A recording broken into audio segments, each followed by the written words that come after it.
नमस्कार, स्वागत है आप सभी का सिलसिला बाजारों का में। मैं हूं आपके साथ अखिलेश राठी और आज सिलसिला बाजारों का में हम चर्चा करने जा रहे हैं एग्री और नॉन एग्री कमोडिटीज के बारे में। हम आपको बताएंगे कि आज हफ्ते के पहले कारोबारी दिन किस कमोडिटी में कितनी उठापटक देखने को मिल सकती है और किस कमोडिटी में क्या करके चलना से फायदा रहेगा। आगे बढ़ते हैं, बात कर लेते हैं एग्री कमोडिटीज की। जान लेते हैं कि आज एनसीडीईएक्स पर कौन सी कमोडिटी किस भाव पर खुलती हुई नजर आई है और किस भाव पर कारोबार करती हुई नजर आ रही है हफ्ते के पहले कारोबारी दिन। तो सबसे पहले हम यहाँ पे बात कर रहे हैं कैसर सीड के फरवरी वायदे की। 6386 पर लाल निशान के साथ आधे फीसद की तेजी की गिरावट के साथ कैसर सीड का फरवरी वायदा कारोबार करता हुआ नजर आ रहा है। आज हफ्ते के पहले कारोबारी दिन कैसर सीड के फरवरी वायदे के अंदर आधे फीसद की गिरावट देखने को मिल रही है। आगे बढ़ते हैं, बात कर लेते हैं चने की। तो चने का मार्च वायदा 4510 के स्तर पर खुला है और इस वक्त 4520 पर एक मामूली बढ़त के साथ कारोबार होता हुआ नजर आ रहा है। वहीं बीते सत्र में 4518 के स्तर पर बंद होता हुआ नजर आया था चने का मार्च वायदा।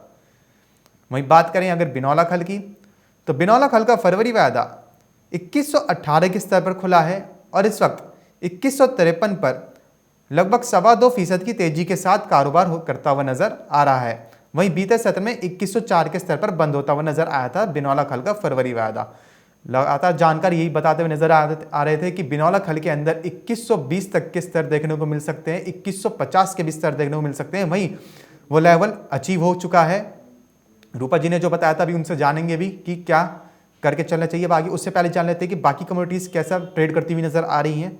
तो ग्वार गम का फरवरी वायदा 6270 के स्तर पर खुला है और इस वक्त 6280 पर कारोबार करता हुआ नजर आ रहा है।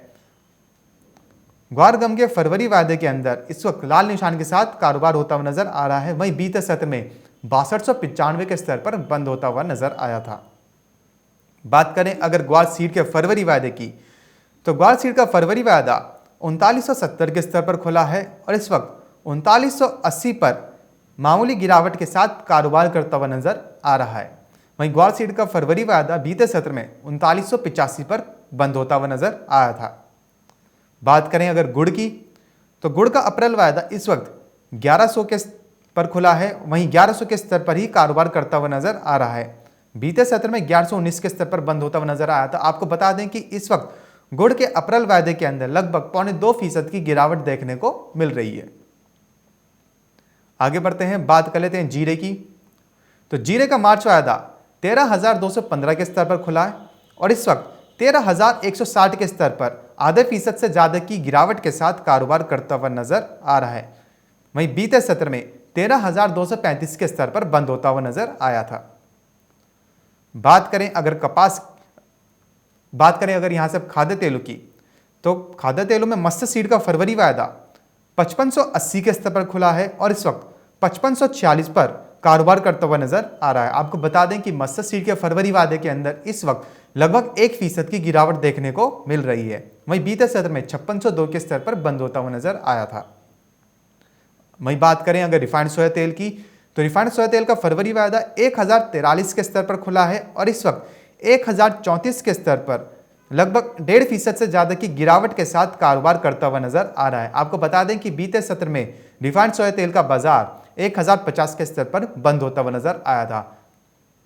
वहीं बात करें अगर सोयाबीन की, तो सोयाबीन का फरवरी वायदा 4525 के स्तर पर खुला है और इस वक्त 4463 पर कारोबार करता हुआ नजर आ रहा है सोयाबीन का फरवरी वायदा। और आपको बता दें कि सोयाबीन के फरवरी वायदे के अंदर इस वक्त लगभग 1.5% से ज्यादा की गिरावट देखने को मिल रही है। इस वक्त हमारे साथ जुड़ी हुई है रूपा मेहता जी। आइए उनसे जान लेते हैं कि अभी आज हफ्ते के पहले कारोबारी दिन खाद्य तेलों में क्या रणनीति बनाकर चलनी चाहिए। बीते सत्र में जैसे हमने देखा था कि खाद्य तेलों के अंदर गिरावट देखने को मिली थी, वही रुझान आज भी देखने को मिल रहा है सप्ताह के पहले कारोबारी दिन।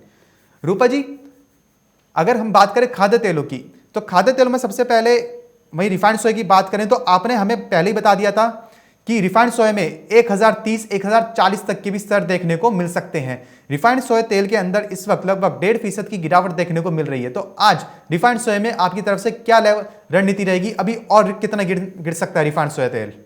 हाँ, देखिए अखिलेश, मैंने पहले भी बोला था कि रिफाइंड सोया ऑयल के अंदर ऊपरी स्तरों पर जी। बिकवाली की ही रणनीति होनी चाहिए, और अब भी मेरी स्ट्रेटेजी यही है कि अभी भी बिकवाली की तरफ ही रहना चाहिए। और रिफाइंड सोया ऑयल कभी भी नीचे 1000 के स्तर तोड़ता हुआ दिखाई दे सकता है, तो 1000 के नीचे यानी कि 980 हम्म। के स्तरों के लिए इसके अंदर अभी भी इसमें बिकवाली करके चल सकते हैं। और दबाव जो है कमोडिटीज के ऊपर लगातार बना हुआ है एडिबल ऑयल पैक के अंदर, चाहे वो रिफाइंड सोया ऑयल हो या फिर सीपीओ। सीपीओ में भी जबरदस्त गिरावट है। सीपीओ हम्म। भी 900 के नीचे कभी भी लुढ़क सकता है। हम्म। 912 के आसपास आज हम इसमें ट्रेडिंग होते हुए देख रहे हैं, तो मुझे लगता है कि नीचे में 880 तक सीपीओ भी जा सकता है। और वहीं रिफाइंड सोया ऑयल 980 तक नीचे लुढ़क सकता है। तो ऊपरी स्तरों पर बिकवाली की ही रणनीति होनी चाहिए। हफ्ते के पहले कारोबारी दिन आज बाजारों के अंदर गिरावट के साथ हम शुरुआत होते हुए देख हम्म। रहे हैं, तो मुझे लगता है कि ये पूरा वीक जो है वो गिरावट वाला रह सकता है। उठापटक जरूर बाजार में बनी जी। रहेगी, और जो भी बाउंस आए तो उस बाउंस के अंदर एग्री कमोडिटीज के अंदर, स्पेशली एडिबल ऑयल के पैक के अंदर, हमें जो है सेलिंग की ही रणनीति लेनी चाहिए। ऊपरी स्तरों पर बिकवाली करके चलना चाहिए, और मुझे लगता है कि आने वाले दिनों में दबाव और गहरा सकता है। हम्म। और प्राइसेस अगर नीचे में बात करें, तो अभी जो हम रिफाइंड सोया ऑयल 980 का लेवल एक्सपेक्ट कर रहे हैं, अगर वो ब्रेक कर जाता है तो अगेन हम 920 तक नीचे बाजारों को जाते हुए देख सकते हैं। सेम एज इट इज हम सीपीओ के अंदर भी हम्म। 800 तक के स्तर देख सकते हैं, क्योंकि इंटरनेशनल मार्केट्स के अंदर भी दबाव गहराता हुआ नजर आ रहा है।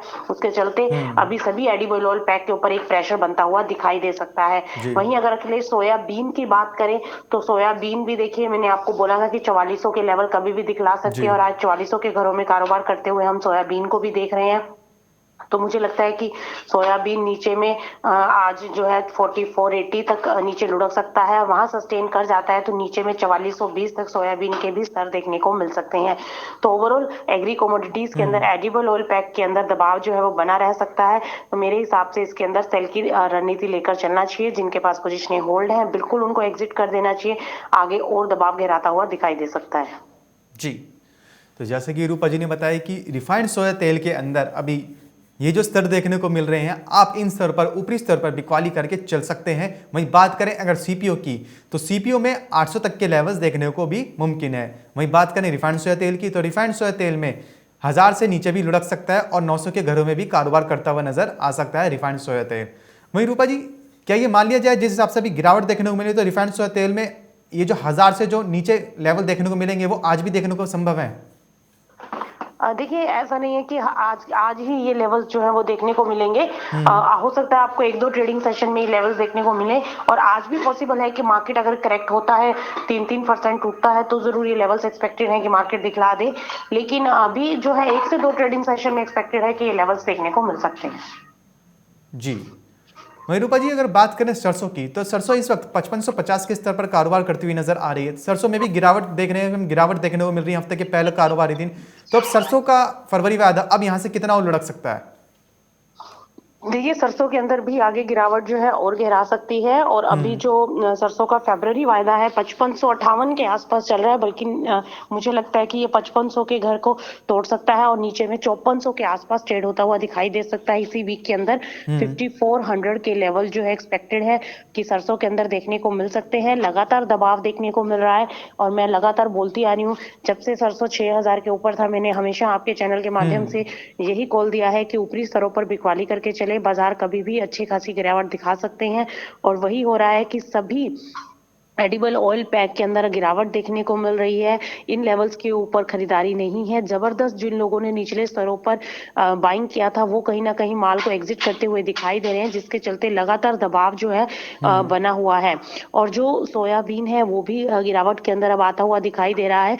तो ओवरऑल ट्रेंड जो है अभी दबाव वाला देखने को मिल रहा है, और हो सकता है कि जिन लेवल से बाजारों के अंदर बाइंग आई थी, वही लेवल्स एक बार फिर से देखने को मिले।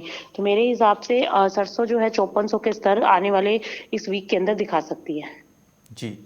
तो जैसा कि रूपा जी ने बताया कि सरसों के अंदर इस कारोबारी सप्ताह में 5400 तक के स्तर देखने को भी मिल सकते हैं। 5400 के स्तर भी सरसों का फरवरी वादा दिखला सकता है। वहीं बात करें अगर लगभग सारे खाद्य तेलों की, तो ओवरऑल सभी एडिबल ऑयल में सारे खाद्य तेलों के अंदर इस वक्त गिरावट का माहौल देखने को मिल रहा है। अंतर्राष्ट्रीय बाजारों के अंदर भी खाद्य तेलों में गिरावट देखने को मिल रही है, जिसकी वजह से घरेलू वायदा बाजार में भी एक गिरावट देखने को मिल रही है।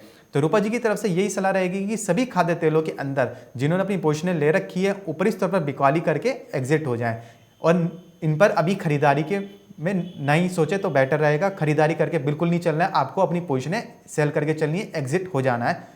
वहीं रूपा जी अगर बात करें बिनौला खल की, तो बिनौला खल में आपने बताया था कि बिनौला खल 2120 से 2150 तक के भी स्तर दिखा सकता है। वहीं हम देख रहे हैं कि हफ्ते के पहले कारोबारी दिन बिनौला खल 2155 के स्तर पर 2% के ज्यादा की तेजी के साथ कारोबार करता हुआ नजर आ रहा है। तो बिनौला खल में अभी क्या रणनीति रहेगी? देखिए अखिलेश, हमने लगातार अपने दर्शकों को यही बताया है कि जब भी बिनौला खल गिर रहा था तो आप खरीदारी करें और जल्द ही आपको 2120 के ऊपर भाव देखने को मिल जी। सकते हैं। और आज बाजार वैसा ही रिएक्ट करता हुआ दिखाई दिया है। 2120 इनफैक्ट 2150 का भी स्तर इसने तोड़ दिया है। तो मुझे लगता है कि अब यहाँ पर 2180 से लेकर 2200 का स्तर जो है वो हम एक्सपेक्ट कर रहे जी। थे काफी टाइम से, वो हो सकता है कि मार्केट दिखला दे।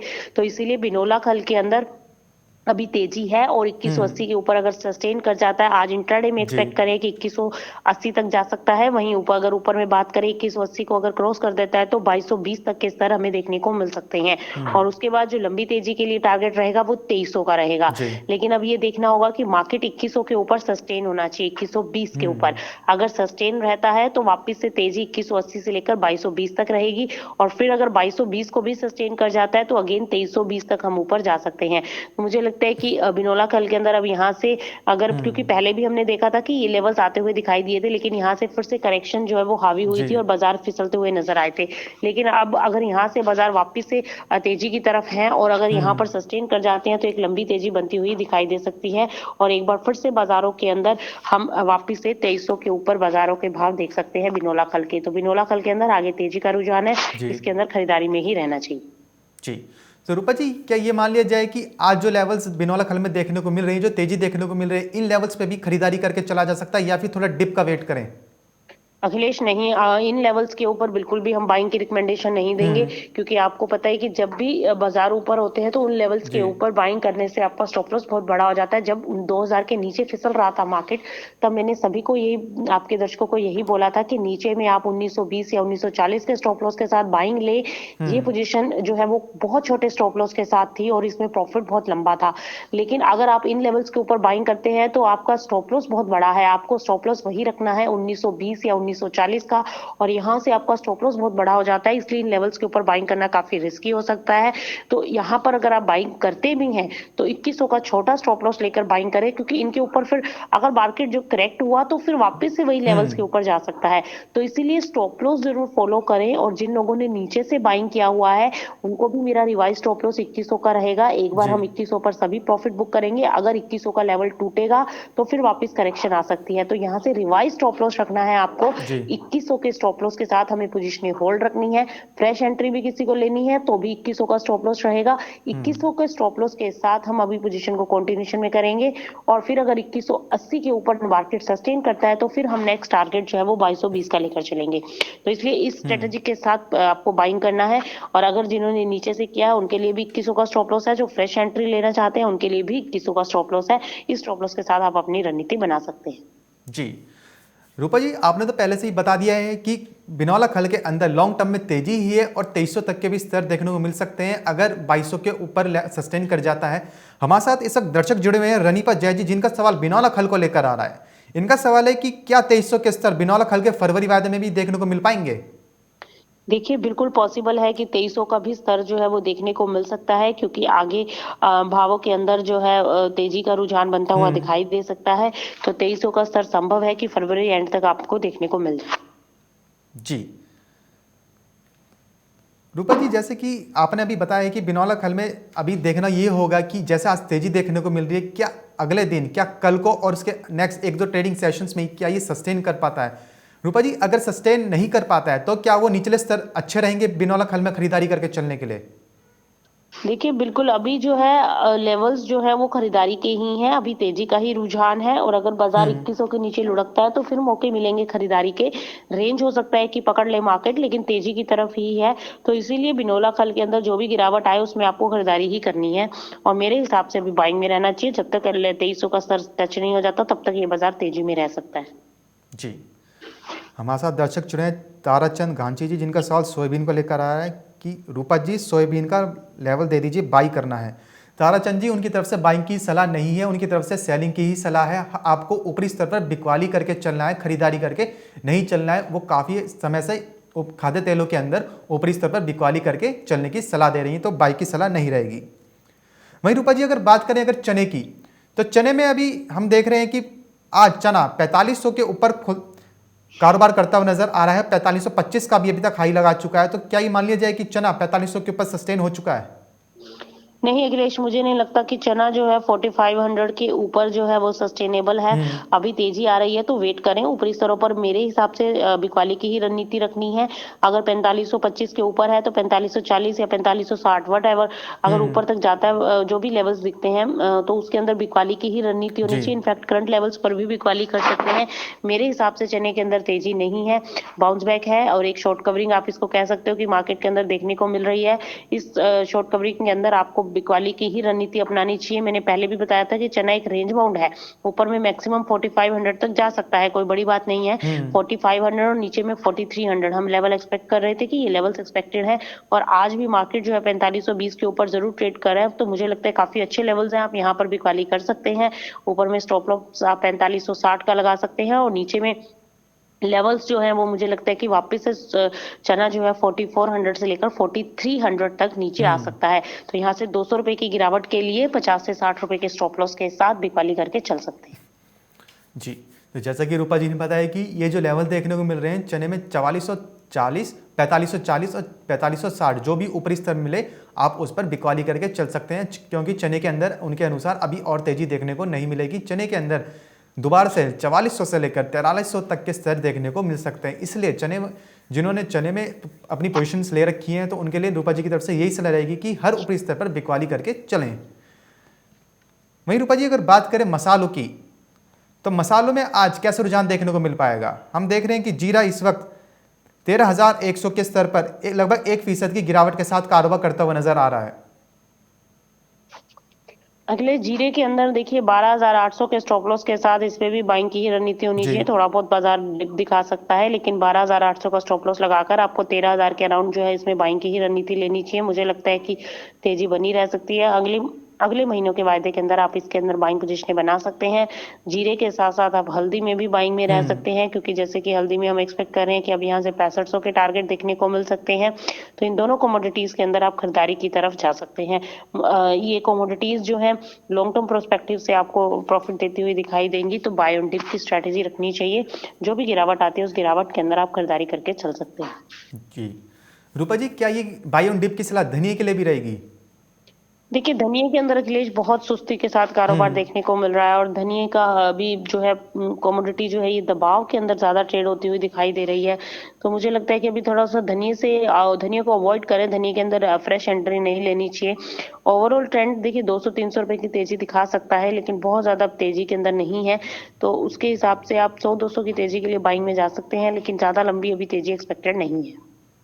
जी, तो मसाला पैक के लिए रूपा जी की तरफ से यही सलाह रहेगी कि जीरा और हल्दी के अंदर इन दोनों मसालों में आप हर निचले स्तर पर खरीदारी करके चल सकते हैं। जीरा और हल्दी में लॉन्ग टर्म में तेजी का ही रुझान देखने को मिल रहा है। वहीं रूपा जी बात करें अगर ग्वारगम और ग्वार सीड की, तो इन दोनों में आपकी तरफ से आज हफ्ते के पहले कारोबारी दिन क्या लेवल्स रहेंगे?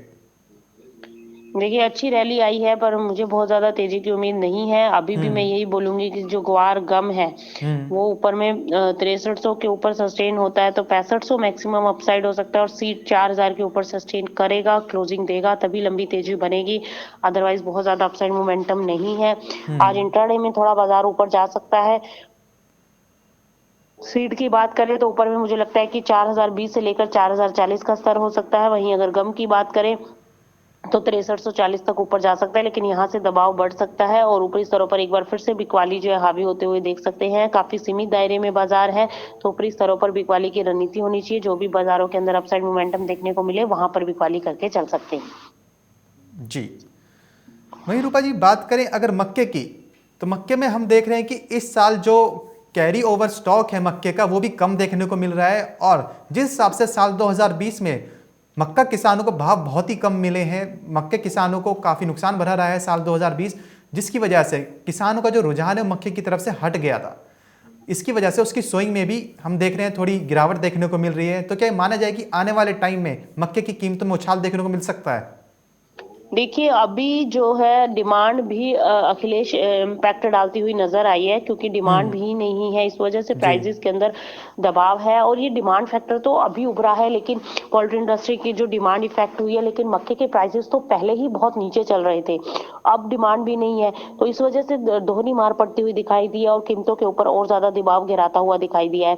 लेकिन हम्म। आने वाले टाइम में अगर सोइंग कम होती है और ये बर्ड फ्लू चला जाता है और जी। सारी स्थितियां नॉर्मल होती हैं, तो डिमांड पिकअप होती है, और फिर अगर क्रॉप कम आई तो उसका इम्पैक्ट जो है फिर कीमतों के ऊपर आता हुआ दिखाई दे सकता है। हम्म। लेकिन जो अभी ये 2019-20 की अगर हम बात करें, जो प्राइजेस के ऊपर इम्पैक्ट आया वो अभी 2021 के भी शुरुआती दौर में देखने को मिल सकता है। फर्स्ट हाफ आप कह सकते हैं कि फर्स्ट क्वार्टर के अंदर अभी बाजारों के अंदर दबाव ही देखने को मिलेगा, तो इतना लंबा होल्ड करने का मतलब नहीं है।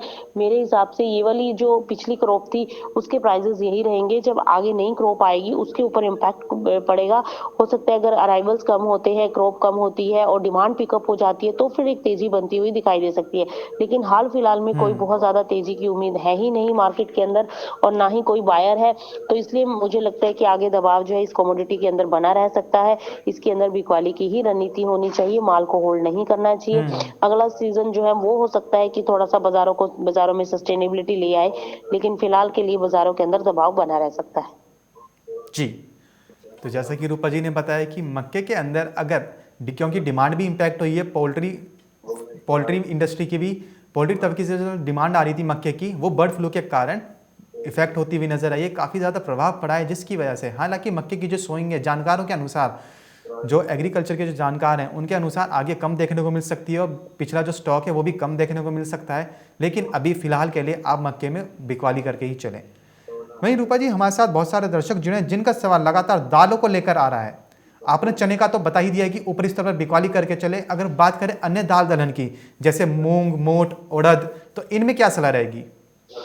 अखिलेश देखिए, इन दालों के ऊपर भी दबाव जो है वो बना रह सकता है। अभी दालों के अंदर तेजी का रुझान नहीं है, अभी बाजारों के अंदर और ज्यादा प्रेशर जो है वो गिराता हुआ दिखाई दे सकता है। और मुझे लगता है कि आगे जैसे जैसे नई क्रॉप्स आएंगी और वो इम्पैक्ट जो है और ज्यादा गहराता हुआ दिखाई देगा। हम्म। और इसके ज्यादा बहुत ज्यादा उम्मीद नहीं रखनी चाहिए, चाहे वो उड़द हो, तुअर हो, मूंग हो, सबके ऊपर जो है अभी दबाव गहराता हुआ दिखाई दे रहा है, और आने वाले दिनों में भी इनकी कीमतों के ऊपर प्रेशर बना रह सकता है। इसलिए अभी फिलहाल के लिए स्टॉक नहीं करना चाहिए, और जो स्टॉक रखा है, जो भी अभी ऊपर प्राइजेस मिल रहे हैं, जो भी अभी बाउंस बैक है, अभी अच्छी खासी हम्म। प्राइजेस फिर भी मिल रहे हैं, तो मेरे हिसाब से यहाँ पर माल को निकालने की ही रणनीति होनी जी। चाहिए, क्योंकि आगे और दबाव बढ़ता हुआ दिखाई दे सकता है। जी। तो रूपा जी की तरफ से अन्य दाल दलहन में भी माल निकालने की सलाह रहेगी, ऊपरी स्तर पर बिकवाली करके चल सकते हैं क्योंकि आने वाले टाइम में दाल दलहन में जो गिरावट है वो और ज़्यादा गहरा सकती है, इसलिए अपना माल लिक्विडेट भी करते रहें। रूपा जी हमारे साथ दर्शक जो है ताराचंद गांची जी, जिनका सवाल कैसे सीड को लेकर आ रहा है, कैसे सीड में आपकी तरफ से क्या लेवल्स रहेंगे आज? देखिए, कैस्टर सीड में बिकवाली की ही तरफ रहना चाहिए।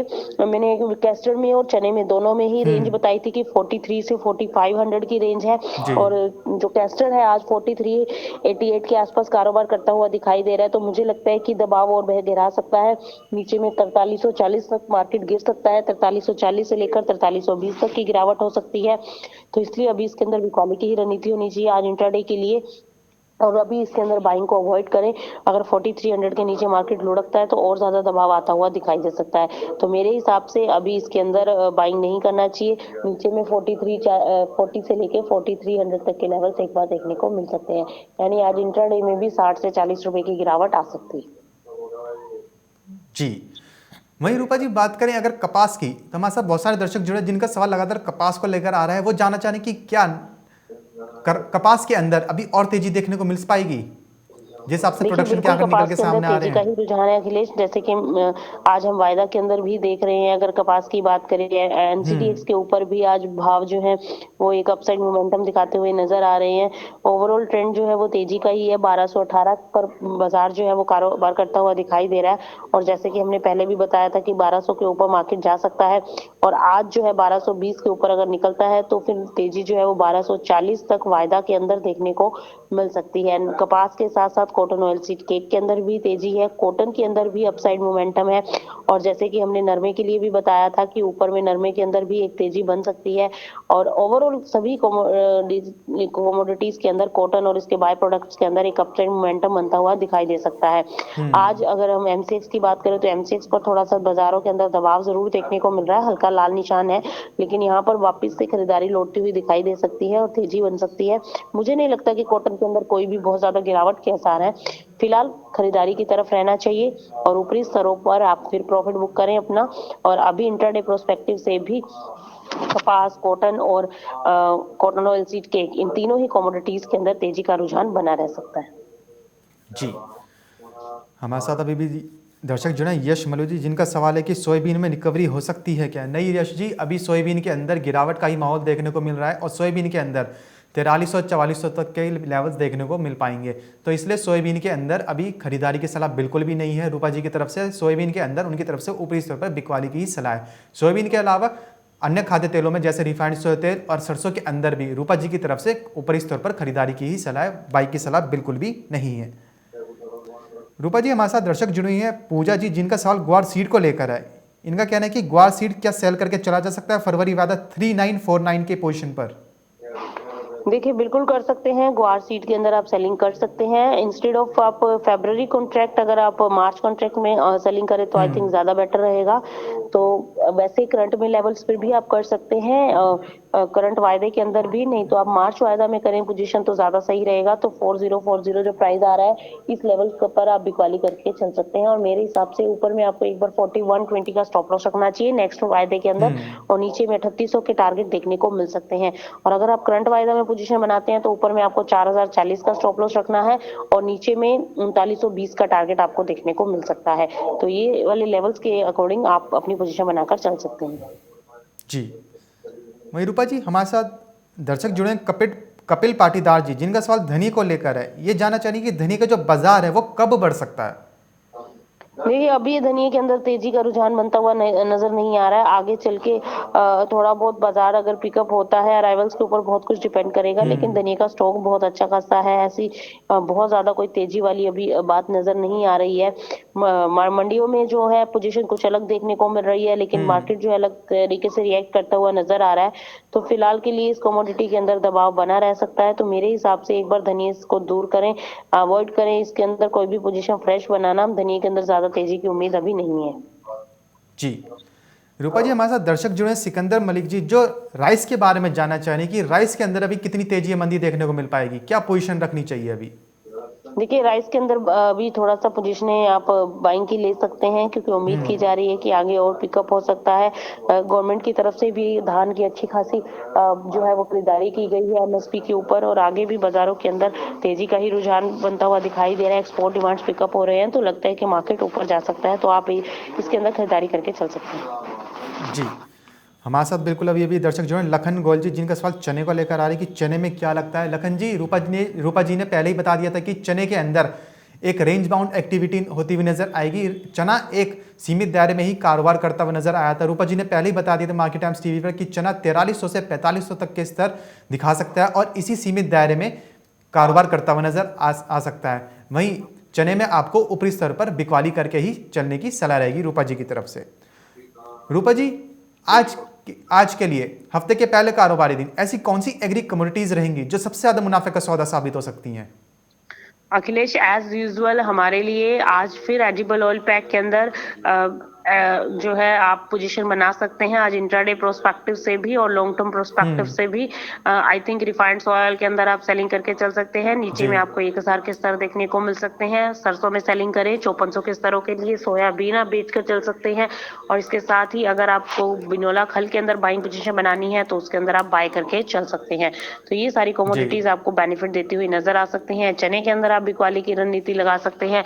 चना भी एक अच्छा खासा आज मुनाफा दे सकता है। आज या फिर इस हफ्ते के दौरान चना भी 4300 के घरों में जाता हुआ दिखाई दे सकता है। तो 200 रुपए की गिरावट जो है एक्सपेक्टेड है। तो आप चने के अंदर बिकवाली कर सकते हैं, एडिबल ऑयल पैक के अंदर बिकवाली करके चल सकते हैं, और इंट्राडे में भी इन्हीं कमोडिटीज के अंदर आप बिकवाली करें।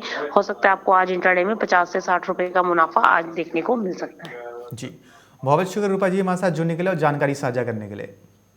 तो जैसे कि रूपा जी ने बताया कि आज एग्री कमोडिटीज़ के अंदर सबसे पहले बात करें अगर चने की, तो चने में उन्होंने पहले ही बता दिया था कि मार्केट टाइम्स टीवी की चना 4300 से लेकर 4500 तक के सीमित दायरे में ही कारोबार करता हुआ नजर आएगा। और वहीं जैसे कि हमने देखा भी कि चना आज 4500 के स्तर पर कारोबार करता हुआ नजर आ रहा है, वहीं बीते सप्ताह 4400 के घरों में कारोबार करता हुआ नजर आया था। तो चने में रूपा जी की तरफ से हर ऊपरी स्तर पर बिकवाली की ही सलाह रहेगी। वहीं बात करें अगर अन्य दाल दलहनों की, तो अन्य दाल दलहनों में जैसे मूंग, मोट, उड़द, मसूर, तुअर, उड़द, तो इनमें भी ऊपरी स्तर पर बिकवाली की ही सलाह रहेगी, खरीदारी की सलाह नहीं रहेगी। वहीं बात करें अगर खाद्य तेलों की, तो खाद्य तेलों में ये जो लेवल्स देखने को मिल रहे हैं, आपको हर ऊपरी स्तर पर बिकवाली करके चलने की ही सलाह है रूपा जी की तरफ से। बात करें सबसे पहले अगर सरसों की, तो सरसों 5400 तक के स्तर दिखा सकती है, तो आपको ऊपरी स्तर पर बिकवाली करके चलना है। वहीं बात करें अगर रिफाइंड सोया तेल की, तो रिफाइंड सोया तेल में रूपा जी ने काफ़ी वक्त पहले ही बता दिया था कि रिफाइंड सोया तेल 1030 से लेकर 1040 तक के स्तर दिखा सकता है। वहीं आज सप्ताह के पहले कारोबारी दिन रिफाइंड सोया तेल ने इतने लेवल्स दिखा दिए। वहीं उनके अनुसार रिफाइंड सोया तेल में अभी और ज़्यादा गिरावट देखने को मिल सकती है। रिफाइंड सोया तेल 1000 के लेवल से भी नीचे लुढ़कता हुआ नजर आ सकता है। तो रिफाइंड सोया तेल में भी आप सभी को ऊपरी स्तर पर बिकवाली की ही सलाह रहेगी। वहीं बात करें अगर सोयाबीन की, तो सोयाबीन में भी गिरावट का ही माहौल देखने को मिल रहा है। अब बर्ड फ्लू भी चल रहा है भारत के अंदर। उत्तर भारत में बर्ड फ्लू काफ़ी ज़्यादा, उत्तर भारत में बर्ड फ्लू के चलते सोयाबीन की जो डिमांड है वो भी अफेक्ट हुई है कहीं ना कहीं, और सोयाबीन 4300 तक के भी स्तर पर कारोबार करती हुई नजर आ सकती है। वहीं आज 4400 के स्तर पर कारोबार करती हुई नजर आ रही है, जो कि रूपा जी ने पहले ही बता दिया था बीते कारोबारी सप्ताह की सोयाबीन के अंदर और गिरावट देखने को भी मिल सकती है। वहीं बात करें अगर बिनौला खल की, तो बिनौला खल में रूपा जी की ने जैसे हमें आखिरी कारोबारी सप्ताह बताया था कि बिनौला खल के अंदर 2120 से लेकर 2150 तक के लेवल्स देखने को मिल सकते हैं। वहीं आज बिल्कुल वैसा ही होता हुआ नजर आ रहा है। रूपा जी ने जो लेवल्स दिए थे वो बिल्कुल अचीव होते हुए नजर आ रहे हैं। बिनौला खल आज 2150 के दायरे में कारोबार करता हुआ नजर आ रहा है। अब देखना यह होगा कि अगर बिनौला खल 2150 के ऊपर सस्टेन करता है, 2180 तक के लेवल्स दिखाता है, तो बिनौला खल के अंदर 2200 तक के भी लेवल्स देखने को मिल सकते हैं और उससे भी ज़्यादा लेवल्स देखने को मिल पाएंगे। वहीं बात करें अगर लॉन्ग टर्म में, तो लॉन्ग टर्म में बिनौला खल अगर तेजी का माहौल रहता है, तेजी का रुझान रहता है, तो बिनौला खल के अंदर 2300 तक के स्तर भी देखने को मिल पाएंगे। तो बिनौला खल के अंदर आपको हर निचले स्तर पर खरीदारी करने के चलने की सलाह रहेगी। फिलहाल सिलसिला बाजारों को में बस इतना ही, कहीं जाएगा नहीं, क्योंकि खबरों का सिलसिला यूं ही बना रहेगा मार्केट टाइम्स टीवी पर।